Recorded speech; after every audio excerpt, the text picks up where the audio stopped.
Manual आप बालू उठा सकते हैं, ऐसा बोला गया है एनजीटी से। लेकिन वो लोग बोल रहे हैं कि सेमी क्या बोलते हैं, मैकेनिकल, ऐसा अलाउ है।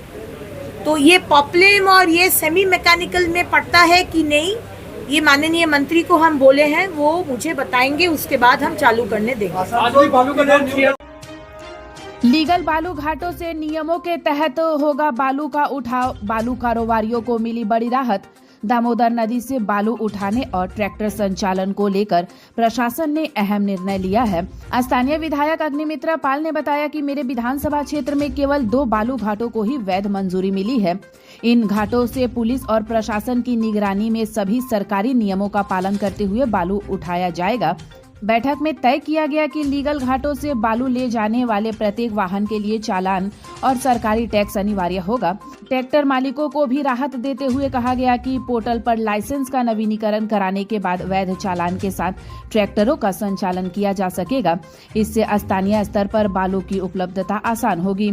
विधायक अग्निमित्रा पाल ने स्पष्ट किया कि किसी भी परिस्थिति में ओवरलोडिंग की अनुमति नहीं दी जाएगी। साथ ही दामोदर नदी में मशीनों से बालू उठाने के मुद्दे पर अंतिम निर्णय राज्य सरकार के निर्देश के बाद लिया जाएगा।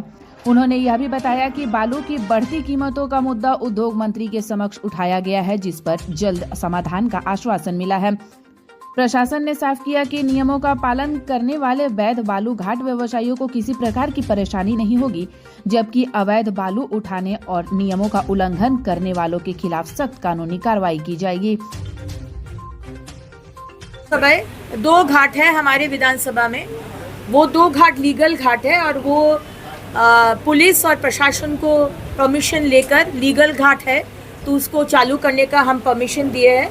पुलिस और प्रशासन को भी मालूम है, लेकिन हर गाड़ी में चालान रहेगा और हर गाड़ी ओवरलोडिंग नहीं होगा, ये स्ट्रिक्टली बोल दिया गया है। जिस तरह से सरकारी हमारे टैक्स जमा होना चाहिए उस तरह से सरकारी टैक्स जमा होना है।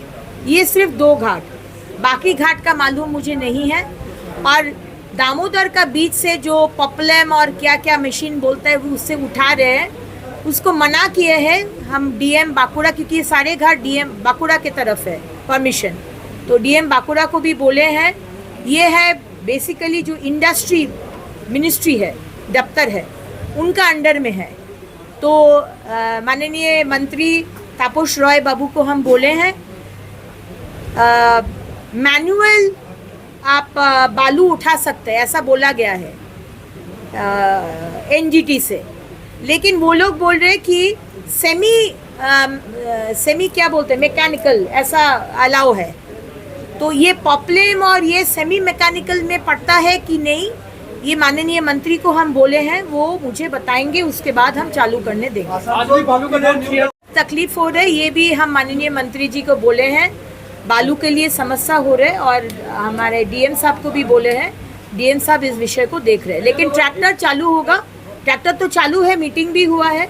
जो पोर्टल है उस पोर्टल में जाके आपका गाड़ी का लाइसेंस रिन्यू करना पड़ेगा और कोई भी घाट से आप चालान लेकर चालू कर सकते हैं। ये ट्रैक्टर का विषय हम बोल रहे हैं। तो ट्रैक्टर जब चालू होगा तब तो साधारण लोकल स्थानीय लोगों को भी बालू मिलेगा। लेकिन बालू का जो रेट जो इतना बड़ा हो रहा है उसको कैसे कंट्रोल किया जाए, ये माननीय मंत्री जी को हम बोले हैं। माननीय मंत्री जी बोले हैं दफ्तर से बात करके वो मुझे बताएंगे। আসানসোল দক্ষিণের নিউ টাউন এখানে অবৈধ খাটাল 1 নম্বর অভিযোগ, এই খাটালগুলোর থেকে বর্ষায় ডেঙ্গির একটা প্রভাব দেখা যায়, এইটা নিয়ে কি ব্যবস্থা? এটা নিয়ে আমাদের দপ্তর থেকে এবং ইসকোর সাথেও কথা হয়েছে, সেলের সাথে। বিষয়টি আমরা অত্যন্ত গুরুত্ব সহকারে দেখছি। মানুষের ডেঙ্গি হবে বা আপনি সরকারের জায়গায় থাকবেন, এটা তো চলতে পারে না। এই বিষয়টা কোথাও একটা ব্যালেন্স করে কোথাও একটা সমাধান আনতে হবে।